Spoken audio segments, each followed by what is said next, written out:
বাংলা সাহিত্যের বিশিষ্ট সাহিত্যিকদের গল্প নিয়ে গল্প সম্ভার। আজকের গল্প সুবিনয় রায়চৌধুরীর লেখা পশু পাখির ভাষা। পশু পাখির কি ভাষা আছে? তারা কি মনের ভাবগুলি বিশেষ বিশেষ শব্দ দিয়ে প্রকাশ করে? পরস্পরকে বোঝাবার জন্য তারা কি কোনো ভাষা ব্যবহার করে? এই সব প্রশ্ন মানুষের মনে বহু কাল থেকেই জেগেছে এবং এই সব বিষয়ে নানা রকমের পরীক্ষা বহু কাল থেকে হয়ে আসছে। পশু পাখিরা অবশ্যই মানুষের অনেক কথারই অর্থ বোঝে। বুদ্ধিমান জীব যেমন কুকুর, বনমানুষ, ঘোড়া প্রভৃতি তাদের মানুষে দেওয়া নাম শুনলেই কান খাড়া করে। নাম ধরে ডাক দিলে কাছে আসে। মুরগিরা তি তি ডাক শুনে আসে, হাঁস সই সই ডাক শুনে আসে, ছাগল অর ডাক শুনে আসে। হাতি তো মাহুতের কথা শুনেই চলে। মাহুতের ভাষায় পূর্ববঙ্গের বৈঠো হচ্ছে বসো, তেরে মানে কাত হও, ভরি মানে পিছনে যাও, মাইল মানে সাবধান ইত্যাদি। কুকুরেরাও কথা শুনে হুকুম পালন করতে ওস্তাদ। অবশ্যই সেসব কথার অর্থ তাদের শেখাতে হয়। পশু পাখিরা মানুষের ভাষা কিছু কিছু বোঝে বটে, কিন্তু সে ভাষা তো তারা বলতে পারে না। পরস্পরকেও সে ভাষা বুঝিয়ে দেওয়ার কোনো উপায় জানে না তারা। তাদের মুখের কয়েকটি বিশেষ শব্দ যে তাদের মনের ভাবকে প্রকাশ করে সে বিষয়ে কোনো সন্দেহ নাই। বেড়াল বা কুকুর ঝগড়া করার সময় যে শব্দ করে, কান্না করার সময় সে শব্দ করে না। দূর থেকে শুনেই বোঝা যায় ঝগড়া করছে কি কাঁদছে, কি শুধু আওয়াজ করছে, অর্থাৎ তোমার দৃষ্টি আকর্ষণ করতে চাচ্ছে। অনেক পশুই এই ধরনের শব্দ করে থাকে। পাখিরাও ভয়, রাগ প্রভৃতি প্রকাশ করবার জন্য বিশেষ বিশেষ শব্দ উচ্চারণ করে থাকে। বিপদের সময় পরস্পরকে জানাবার উপায়ও পশু পাখিরা বেশ জানে। রিউবেন ক্যাস্টাং নামে একজন সাহেব বহুকাল পশুদের সঙ্গে ভাব পাতিয়ে বেরিয়েছেন। তিনি বলেন, আমি পশুর ভাষা বেশ বুঝি।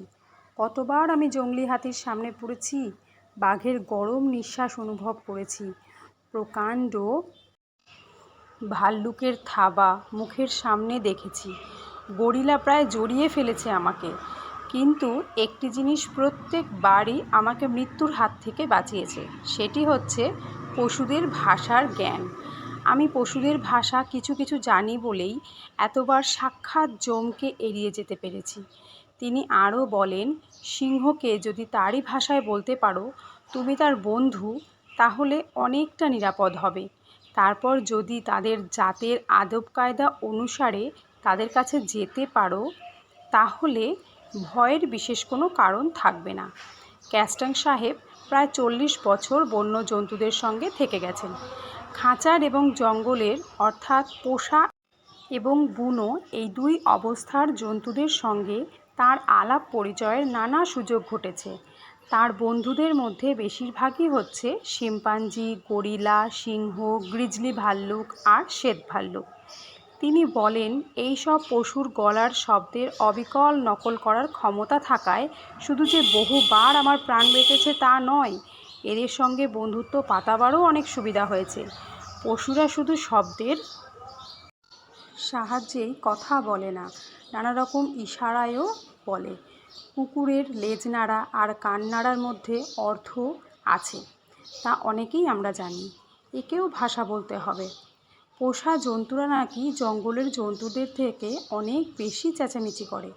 পোষা কুকুর আর ঘোড়া কত চেঁচায়, কিন্তু জংলি কুকুর বা ঘোড়ার শব্দ বড় একটা শোনা যায় না। জঙ্গলের পশুকে সর্বদাই প্রাণ বাঁচিয়ে চলতে হয়, তাই তারা স্বভাবতই নীরব। পশুদের মধ্যে শিম্পাঞ্জি, ওরাংওটাং জাতীয় বনমানুষের ভাষা বিশেষ কিছু নাই।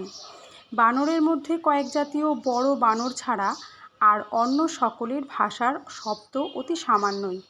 ক্যাস্টাং সাহেব এইসব ভাষা নিয়ে বহু বৎসর গবেষণা করেছেন। তিনি বলেন, ভালো করে লক্ষ্য করলে পশুদের মধ্যে বিভিন্ন অবস্থার আওয়াজগুলি বেশ স্পষ্টভাবে ধরা যায়। এইসব আওয়াজের অবিকল নকল করতে শিখলে পশুদের সঙ্গে ভাব পাতাবারও সুবিধা হয়। ক্যাস্টাং সাহেব বলেন, হাতি, সিংহ, বাঘ আর শ্বেত ভাল্লুকের কয়েকটির গায়ে হাত দেওয়ার আগে বিশেষ করে লক্ষ্য করতে হবে তোমার আওয়াজের জবাব সে দিচ্ছে কিনা।